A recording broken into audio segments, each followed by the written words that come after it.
नमस्कार, NDTV cafe में आपका स्वागत है। मैं अश्विनी कुमार। आज के मेहमान विचित सर, सुमित जी, प्रियदर्शन सर और शादाब सर, आप सभी का स्वागत है।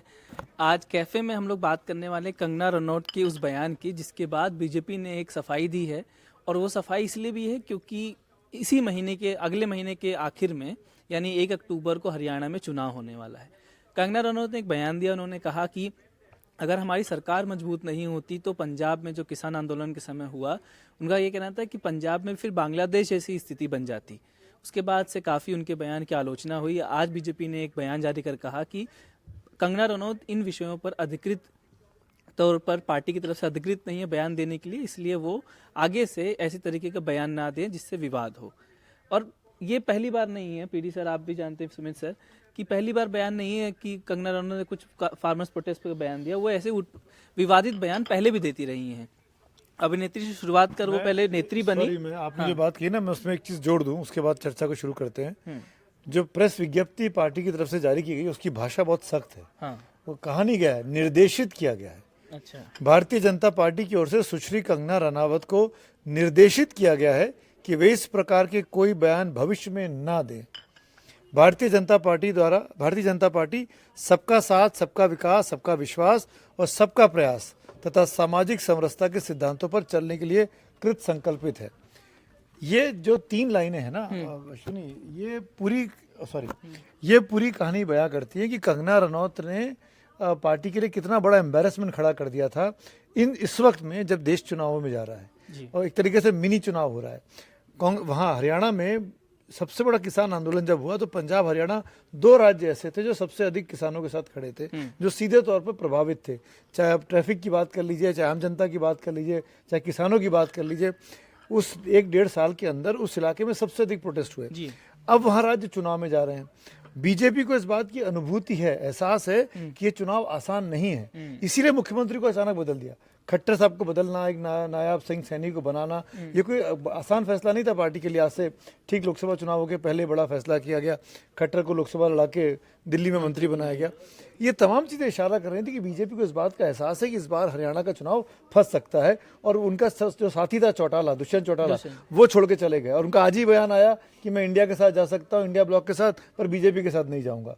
आज इन्होंने एएनआई को इंटरव्यू दिया, उसमें इस पर इस तरह की बातें की हैं। तो ये दिखा रहा है कि बीजेपी के लिए हरियाणा में अपनी सीट सरकार बचाना इस बार मुश्किल था। और कंगना रनौत का ये बयान से अगर पार्टी किनारा नहीं करती तो और ज्यादा दिक्कत हो सकती है। वही स्थिति थी जो लोकसभा चुनावों के दौरान जेपी नड्डा साहब ने संघ को लेकर बोल दिया था कि संघ जो था उससे संघ की जरूरत नहीं है, हमको जरूरत नहीं होती, हम अपने आप कर लेते हैं। तो वही स्थिति थी। और ऐसे में अगर वहाँ का जाट, वहाँ का किसान नाराज हो जाता तो बीजेपी को लेने के देने पड़ जाते। जी, तो जैसे बात पीडी सर, सुमित सर ने की, शुरुआत अभिनेत्री से बीजेपी नेत्री की हुई, अब नेत्री से राजनेता बनी।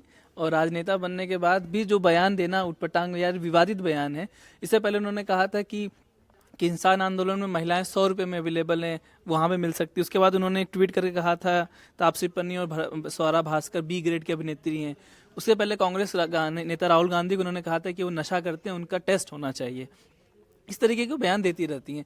महत्वपूर्ण बयान किसान आंदोलन वाला था। पीडी सर आपसे शुरू कर रहा हूँ क्योंकि चुनाव भी है और हमने देखा कि लोकसभा चुनाव में जो डेंट हुआ बीजेपी को, वो जो किसान आंदोलन के कारण जो बीजेपी ने किसानों की बात नहीं मानी, फिर बाद में जब कानून रद्द किया, जाटों में एक नाराजगी थी उसको लेकर कि किसान वहाँ पे मर रहे हैं और सरकार कुछ हमदर्दी नहीं कर रही हो। खासकर मनोहर लाल खट्टर की सरकार किसानों को रोकने के लिए तमाम तरीके की सड़क पे रोकथाम होना या उन पर केस करवाना, ये सब कर रहे थे। तो किसानों में नाराजगी थी, जिसका हमने पहले लोकसभा में देखा परिणाम कि वो 5 सीटें हार गए और अब विधानसभा था। तो उम्मीद जताई जा रही थी कि इस बार किसान आंदोलन का असर भी दिखेगा और जाट जो नाराजगी है वो बीजेपी को हराने के पक्ष में काम करेगी। इसलिए आपको लगता है कि कंगना रनौत इतनी टिप्पणी जो की गई है बीजेपी पार्टी के द्वारा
जुलता मालूम पड़ता है और तुरंत बीजेपी को उसको छुपाने की जरूरत पड़ती है। तो शायद ये वजह है कि अभी इस बार बीजेपी ने तत्काल कहा, अगर चुनाव न होते तो शायद न भी कहती। जब 100 रुपए के वाले बयान पे बात आई थी, उसका गुस्सा देखिए कितना था कि उसके चलते कंगना को हमला भी झेलना पड़ा। हाँ जी, जो उचित CRPF नहीं की महिला, था। हाँ, लेकिन वो हमला झेलना पड़ा। तब भी मुझे याद आता है कि बीजेपी की ओर से प्रतिक्रिया नहीं आई थी कि उनको निर्देशित किया जाए। इस बार आई क्योंकि चुनाव सामने है और किसान विरोधी रुख बीजेपी का जो लोगों को महसूस होता रहा है वो दिख रहा है इस बयान में, तो इसलिए तत्काल उसने अपने आप को दूर किया। विचित सर, पीडी सर ने जो बयान बात कही ना, उन्होंने कहा कि ये बयान बीजेपी की तरफ से आया ही क्यों इस समय पे, क्योंकि हमने देखा जब विरोध प्रदर्शन चल रहा था किसानों का, तो कई बीजेपी के नेता कह रहे थे कि ये तो खालिस्तानी है, ये तो अमीर किसान है, ये तो किसान नहीं, ये तो जो नक्सली कहा गया। और कहा गया कि असली किसान तो खेतों में काम कर रहा था। तब किसी पे कार्रवाई नहीं हुई, तब कोई बयानबाजी नहीं जारी हुई, बड़े बड़े नेता ने बोला। अब इस बयान पे जारी करना क्या सिर्फ राजनीति है, विशुद्ध राजनीति, या किसानों से हमदर्दी भी है इसमें? कोई भी राजनीतिक दल ये तो कहेगा ही कि वो जनता से प्रेम करता है। कोई राजनीतिक दल ये नहीं कहेगा कि वो जनता से प्रेम नहीं करता है। और बीजेपी ये सब कुछ इसलिए कर पा रही है क्योंकि वो 240 सीटों पर आ गई है। अगर यही बीजेपी की 300 सीटें होती तो कंगना रनौत की बात पर बीजेपी की शक्ति दूसरी तरह की होती। फिर दूसरी बात है कंगना को लेकर के कि वो कहावत है कि बोया पेड़ बबूल का आम कहाँ से होए। जब आप कंगना रनौत को सांसद बनाएंगे तो आप उनसे अचानक परिपक्व होने की उम्मीद नहीं कर सकते हैं। कंगना रनौत वही बोलेंगी जो उनको आता है, उनको जो आता है उन्होंने वो बात कह दी। ये बात जरूर है कि जिस तरह से बीजेपी ने आज शक्ति भरा स्टेटमेंट जो सुमित जी ने बताया, जो स्टेटमेंट दिया है, इससे ये जरूर है कि कंगना अपनी वाणी को तो नहीं रोकेंगी, वो रोक ही नहीं सकती हैं। आदमी अपने स्वभाव को कैसे बदल देगा, लेकिन कंगना रनौत की राजनीति सीमित होती जाएगी। दूसरी बात, एक बात और भी है कि कंगना रनौत कोई भी किसी भी सेलिब्रिटी को या किसी भी व्यक्ति को जब कोई पार्टी अपना उम्मीदवार बनाती है तो कुछ संभावनाएं देख करके बनाती है। कंगना रनौत में बीजेपी ने कौन सी संभावना देखी होगी? वो संभावना ये थी कि ये डंके की चोट पर जो भी कहना हो वो बात रखती हैं, तो उसमें कुछ बातें बैकफायर करने वाली होती हैं, कुछ बातें होती हैं जो कि माहौल में मोमेंटम पैदा करती हैं। तो मोमेंटम पैदा करने वाली बातें होंगी, वहाँ पर बीजेपी पीठ थपथपाएगी। इसमें लग रहा है कि हरियाणा में चूंकि किसानों का मामला है, किसानों के मामले से बीजेपी को नुकसान हुआ, उत्तर प्रदेश में नुकसान हुआ। चुनाव में बीजेपी जो कि 303 की जगह 370 सोच रही थी, वो 240 पर आ गई। तो अब वो बीजेपी कोई रिस्क नहीं ले सकती थी, इसलिए उसने उन पर ये इस तरह का बयान को रोकने के लिए इस तरह का निर्देश दिया और कड़ा निर्देश दिया। लेकिन इससे ज़्यादा बड़ी बात कंगना के उस बयान पर है जिस बयान को तमाम लोग अपनी अपनी तरह से परिभाषित करते हैं या वो बयान देते हैं बांग्लादेश को लेकर के। पता नहीं इस देश को क्या हो गया है कि जो भी बोलने के लिए खड़ा होता है या कहीं बोलता है वो सीधे बांग्लादेश से तुलना कर देता है। बांग्लादेश से भारत की तुलना नहीं हो सकती है। बांग्लादेश में लोकतंत्र धीरे धीरे अभी भी ठीक से नहीं चल रहा है। वो बहुत समय तक तो घुटनों के बल चलता रहा, उसमें भी वो लहूलुहान रहा। भारत में इमरजेंसी के 19 महीने को छोड़ दें तो कभी लोकतंत्र उस तरह से नहीं रहा। इसीलिए बांग्लादेश से कोई भी व्यक्ति, चाहे राकेश टिकैत का हो या फिर आज इनका कंगना रनौत का हो या किसी और का हो, चाहे राजनीतिक नेता कहते हो या गैर राजनीतिक नेता कहते हो, हमें लगता है कि ये बचकानी चीज है और इस पर ज्यादा गंभीरता से बात होनी चाहिए किसान वालों के साथ ही। शादाब जी, आपने भी कांग्रेस कवर किया है काफ़ी, तो कांग्रेस की मजबूत जड़ें रही हैं हरियाणा में और हरियाणा उनके लिए एक जीतने वाली बात, जैसे सुमित सर ने कहा था कि सेमीफाइनल है ये, भाई चुनाव खत्म होगा लोकसभा का, लेकिन ये अगला चुनाव बहुत महत्वपूर्ण है, डिफाइन करेगा कि जो मोमेंटम 240 वाला है और इंडिया ब्लॉक जो इस तेजी से बढ़ रहा है, क्या वो बढ़ेगा या लोकसभा चुनाव ही तक था। तो आपको क्या नजर आता है कि इस बयान से कितना इम्प्लीकेशन वहाँ हो सकता था, क्योंकि पंजाब में तो खुद बीजेपी के नेताओं ने कहा है कि ये बयान पार्टी को नुकसान ज़्यादा देता है, कंगना रनौत का बयान, और साथ में उन्होंने कहा कि विपक्ष इसको लेकर बीजेपी पर और हमलावर हो जाता है। जी बिल्कुल, देखिए आपने ठीक कहा, क्योंकि आप अगर हरियाणा के तमाम नेताओं के बयान सुने, चाहे वो भूपेंद्र सिंह हुड्डा हो, दीपेंद्र हुड्डा हो, या कांग्रेस पार्टी के जो तमाम नेता हैं, वो कंगना रनौत की इसीलिए आलोचना कर रहे थे कि उन्होंने ऐसा बयान दिया और बीजेपी को इस पर अपना स्टैंड क्लियर करना चाहिए। तो उनके दबाव में ही आकर, या आप कहिए कि बीजेपी ने भी इस बात को एनालाइज किया, बीजेपी भी एक बड़ा राजनीतिक दल है, उसने समझा इस बात को और उन्होंने विड्रॉ किया, जैसा कि अभी बात उस बारे में हो चुकी है। देखिए, अगर कंगना रनौत को अगर आप राजनीतिक कैरियर देखिए, तो आप देखिए कि उन्होंने जिस मंडी लोकसभा क्षेत्र से चुनाव जीता, उन्होंने विक्रमादित्य सिंह को हराया। देखिए, इसको समझना होगा कि विक्रमादित्य सिंह की माँ रानी प्रतिभा सिंह लगातार वहाँ से चुनाव जीतती रहीं, और उसके बाद विक्रमादित्य लड़े और वो हार गए कंगना रनौत से। तो देखिए, कंगना रनौत जो है भाजपा के लिए आप कह सकते हैं कि बहुत सी जगहों पे फ़ायदा भी पहुंचाती हैं, जैसे हिमाचल की बात हुई।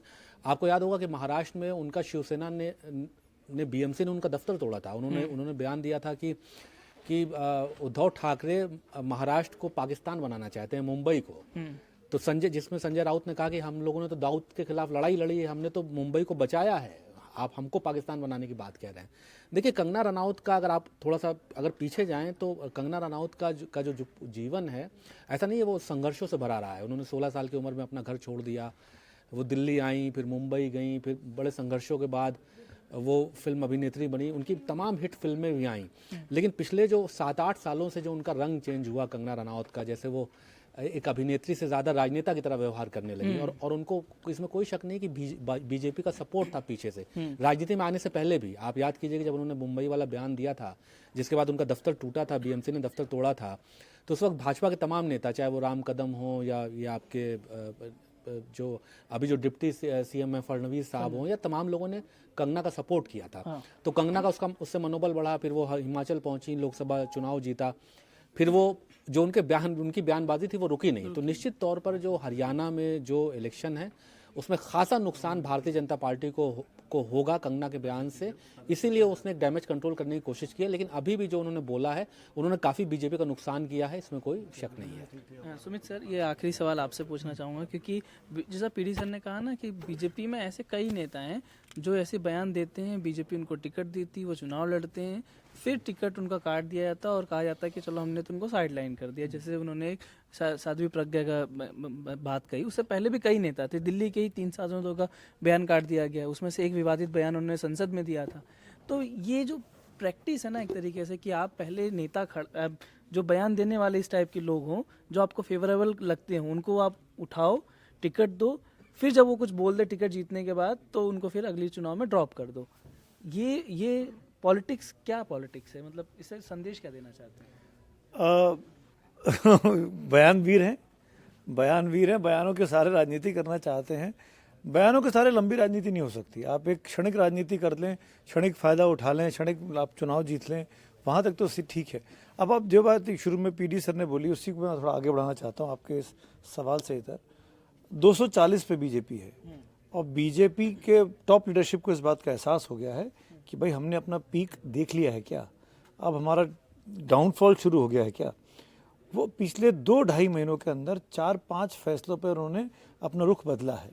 ये आसान बात नहीं थी।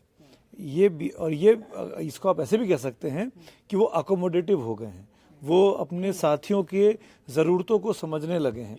चाहे वो वक्फ बिल को भेज देना हो जेपीसी के पास, चाहे वो मीडिया वाला जो ब्रॉडकास्टिंग बिल आ रहा था उसको पोस्टपोन करने की बात हो, इंडेक्सेशन पर बजट में कुछ और कहा गया, पर विपक्ष के और साथियों के दबाव में उसको उन्होंने अलाउ कर दिया, इंडेक्सेशन वाली बात। इसी तरीके से लेटरल एंट्री वाले बात को रोका उन्होंने। तो ये तमाम चीज़ें दिखा रहा है कि बीजेपी अब वैसी बीजेपी नहीं है जैसी बीजेपी 3 महीने पहले थी। बीजेपी की टॉप लीडरशिप को इस बात का एहसास है, इसीलिए इस फैसले को रोक देना। जैसे किसान आंदोलन, अगर हम पुरानी बात करें तो भाई 16-17 महीने चला किसान आंदोलन, फिर अंत में माना ना गलती हुई और प्रधानमंत्री ने खुद आके कहा सामने आके कि भाई मैं इस बिल को वापस लेता हूँ। शायद हम आपको समझा नहीं पाए, बिल अच्छा है, कानून किसानों के फायदे की चीज़ थी, पर शायद हम आपको समझा नहीं पाए, हम इसको वापस लेते हैं। तो जो जिस चीज़ को लेकर प्रधानमंत्री जैसा व्यक्ति, सब सुप्रीम लीडर, वो बोल चुका है कि हम आपको समझा नहीं पाए, हमसे गलती हुई, उस पर कंगना रनौत को बोलने की ज़रूरत ही नहीं थी। कंगना रनौत की वजह से 240 सांसदों वाली जो पार्टी है हरियाणा में, जिसके पास 5 सांसद हैं, उसने बहुत बड़ा एम्बैरेसमेंट खड़ा कर दिया। मेरा कहना यह है कि ऐसे में जब पार्टी एनपीएस और ओपीएस के बदले यूपीएस लेके आ रही है, चुनाव के वक्त में ये माहौल बना रही है कि हम सबको साथ लेकर चलना चाहते हैं, 23 लाख 25 लाख कर्मचारी जो है सरकारी कर्मचारी, उनको लुभाने की बात की जा रही है।